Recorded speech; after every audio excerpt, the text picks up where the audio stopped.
Hello दोस्तों, इन this report and analysis में आपका हार्दिक स्वागत है। मैं आरजू पटेल डिफेंस सूट के आज के शुमारे के साथ हाजिर हूं। दोस्तों, पहले अपडेट में आपको बता दूं, ब्रह्मोस सेकंड पर वापस चलेगा काम। इंडिया रशिया मिलकर बनाएंगे हाइपरसोनिक मिसाइल। जी हां दोस्तों, इंडिया और रशिया एक बार फिर मिलकर BrahMos second hypersonic cruise missile का कोड डेवलपमेंट शुरू करने की तैयारी में है। ये नया मिसाइल मैक 6 या उससे ज्यादा स्पीड से उड़ने के लिए डिजाइन किया जा रहा है, जिसका डिजाइन रशिया के 3M22 जिरकॉन मिसाइल से प्रीरिट हो सकता है। जिरकॉन एक scramjet powered nuclear capable hypersonic missile है। ब्रह्मोस सेकंड प्रोजेक्ट पे पहली बार लगभग 10 साल पहले बात हुई थी, लेकिन रशिया के एडवांस्ड हाइपरसोनिक टेक शेयर करने से झिझकने और इंडियन आर्म्ड फोर्सेस के कुछ कंसर्न्स के कारण प्रोजेक्ट डिले हो गया। लेकिन अब दोनों देश स्ट्रेटेजिक कैपेबिलिटीज को बूस्ट करने के लिए इस पर दोबारा सीरियस हो गए हैं। ब्रह्मोस एरोस्पेस, जो 1998 में इंडो रशियन जॉइंट वेंचर के रूप में बना था,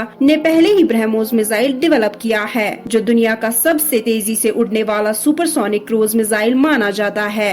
इसकी स्पीड मैक 3.5 तक जा सकती है और रेंज वेरिएंट के हिसाब से 290 से 800 किलोमीटर तक होती है। ये मिसाइल आर्मी, नेवी और एयरफोर्स तीनों में यूज हो रहा है।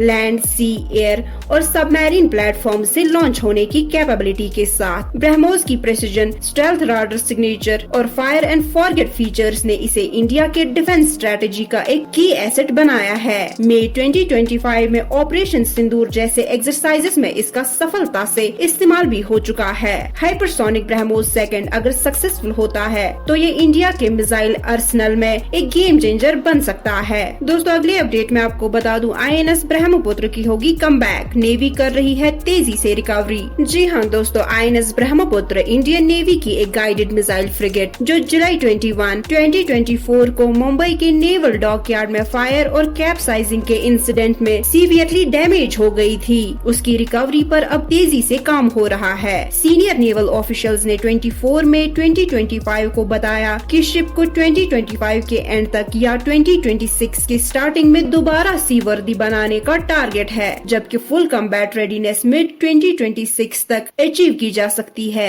ये अपडेट उन लोगों के लिए उम्मीद जगाता है जो समझ रहे थे कि 3850 टन की ये वॉरशिप कभी दोबारा सेल नहीं कर पाएगी। INS ब्रह्मपुत्र GRSC यानी garden reach ship builders and engineers ने बनाई थी और 2000 में कमीशन हुई थी। पिछले साल मेंटेनेंस के दौरान शिप में आग लग गई थी और फायर फाइटिंग के लिए जब पानी पंप किया गया तो शिप बैलेंस लूज करके पलट गई। इस दुर्घटना में एक seller, leading seaman Sitender Singh की जान चली गई, जबकि बाकी क्रू मेंबर्स या तो गैंगवे से निकल गए या तैर के बच गए। सिंह मेंटेनेंस का पार्ट थे जब ये एक्सीडेंट हुआ। अब नेवी इस फ्लैगशिप वेसल को रिवाइव करने के लिए पूरी कोशिश में जुड़ी है। दोस्तों, आज के आखिरी अपडेट में आपको बता दूं, India Russia radar deal on table. 3000 kilometre तक दिखेगा स्टेल्थ और मिसाइल थ्रेट। जी हाँ दोस्तों, इंडिया और रशिया एक बार फिर एक एडवांस्ड डिफेंस डील पर बात कर रहे हैं। इस बार फोकस है Russian origin container S over the horizon यानी OTH राडार सिस्टम पर, जिसे 29B6 कंटेनर राडार भी कहा जाता है। ये radar deal government to government यानी G2G बेसिस पर हो रही है, जिसे लेकर दोनों देश एक्टिव डिस्कशंस में हैं। साथ ही रशिया के एक और powerful OTH radar system Voronezh के लिए बातचीत चल रही है।